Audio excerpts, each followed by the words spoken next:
Olá, seja muito bem-vindo ao curso de Química Geral 3. Eu sou o professor especialista Ariel Sodré e vou acompanhar vocês por este estudo. No curso de Química Geral 3, nós vamos ver interações intramoleculares e interações intermoleculares. Nós vamos aprender a diferença entre elas e vamos ver detalhadamente cada uma desses tipos de interações. E para a gente deixar mais claro sobre isso daí, a gente vai falar também sobre geometria molecular e sobre polaridade. Então, pega o seu material de apoio, pega o seu caderno e vamos nessa. Então, vamos começar falando sobre interações intramoleculares. Para a gente começar a falar de interação intramolecular, vamos entender o que é isso. Quando a gente fala em interação, a gente está falando entre ação mútua ou compartilhada entre dois corpos. E a gente está falando que essa interação mútua ela é intramolecular. Intra diz para a gente que ela acontece dentro de alguma coisa. Intramolecular, ela é dentro da molécula. A gente pode fazer, por exemplo, quando a gente pensa em intraclasse e interclasse, né? Quando eu faço uma atividade intraclasse, ela está dentro daquela classe. Quando eu faço interclasse, é entre as classes de uma determinada unidade escolar, por exemplo. Então, intramolecular está dizendo para mim que ela acontece dentro da molécula.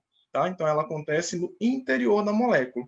Se uma molécula ela é formada por átomos, então as interações intramoleculares elas vão acontecer entre os átomos. Né? E a gente precisa entender também por que esses átomos vão se ligar para formar moléculas. Nas aulas anteriores, a gente já falou um pouco sobre isso.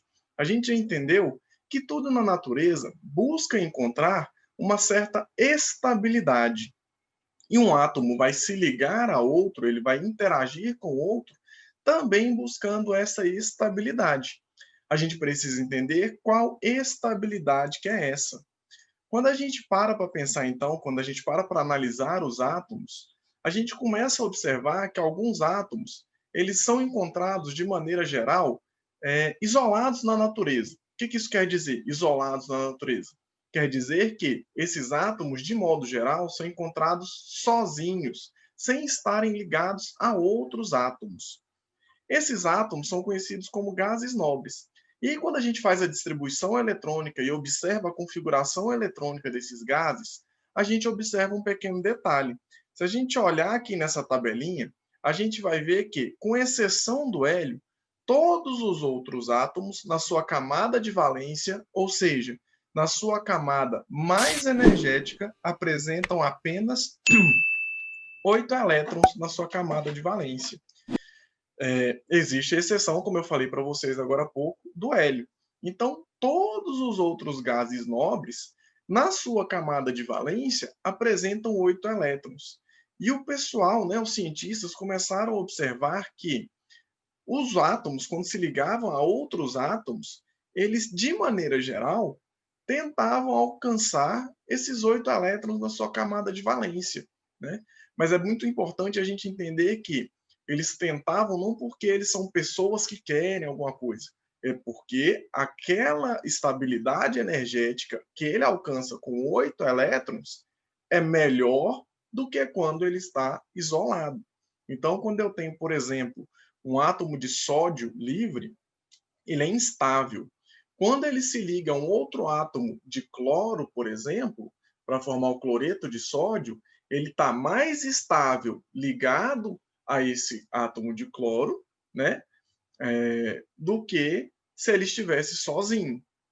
E aí a gente vai entender também como que esse átomo se liga, se ele, quando estivesse ligando a esse átomo de cloro, se a gente vai chamar ele de átomo ou não. Tá? Mas isso a gente vai ver detalhadamente mais para frente. Então, a partir dessa observação, que todos os átomos tentam alcançar essa estabilidade com 8 elétrons, em sua maioria, surge então a famosa regra do octeto.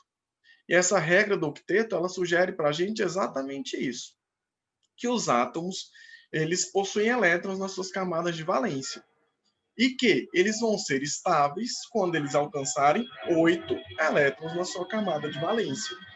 E é claro que existem exceções. Né?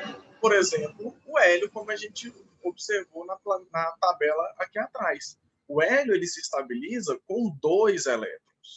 Se ele se estabiliza com 2 elétrons, a gente vai ter outros átomos que também vão se estabilizar com 2 elétrons na camada de valência. Por exemplo, o hidrogênio. O hidrogênio ele vai atingir a estabilidade quando ele atingir a mesma configuração do hélio. Assim como o lítio, por exemplo. Ele vai atingir estabilidade quando ele atingir configuração do hélio, configuração eletrônica do hélio. Existem outras exceções e a gente vai entrar em contato com elas no decorrer do nosso estudo, né? E aí, para atingir essa estabilidade, o átomo possui alguns caminhos. Quais caminhos são esses? Ele pode doar elétrons, ele pode receber elétrons, ou ele pode compartilhar elétrons, ou ele ainda pode se envolver num mar de elétrons. E aí a gente, então, chega aos nossos tipos de interações intramoleculares. São as ligações iônicas, as ligações covalentes e as ligações metálicas. E a gente vai ver cada uma delas mais detalhadamente na próxima aula. Eu espero que tenha ficado claro para vocês e a gente se vê por aí. Gostaria de assistir às outras aulas desse curso gratuito? Clique no link abaixo e faça sua matrícula.